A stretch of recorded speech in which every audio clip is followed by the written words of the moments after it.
అబ్రహాముతో మాట్లాడుతున్నాడు. అబ్రహామును ఎరిగిన వాడై ఉండి, అబ్రహామును తెలుసుకున్నవాడై ఉండి, అబ్రహాము యొక్క పరిస్థితిని తెలుసుకున్నవాడై ఉండి, అబ్రహాము తన పిల్లలతోనూ తన ఇంటి వారితోనూ నీతి న్యాయాలు జరిగిస్తాడు. ఆయన తన కుటుంబం అంతటితో కలిసి నా మందిరంలో, నా మార్గంలో అతను నడుస్తాడు అని తెలిసిన వాడై ఉండి మర్మయుక్తమైన ప్రతి సంగతిని అబ్రహాముకు బయలుపరిచాడు.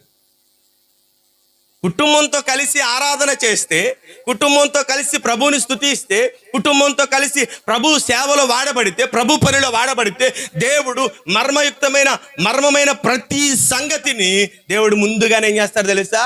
బయలుపరుస్తాడు. నేను చేయబోవునది అబ్రహాముకు దాచెదను. ఎందుకు దాస్తాడు ఆయన కదండి? ఎందుకు దాచకుండా ఉంటున్నాడని ఒకవేళ ఆలోచన చేస్తే, అబ్రహాము తన కుటుంబం అంతటితో, తన సంతతితో, తన ఇంటి వారందరితో, తన పిల్లల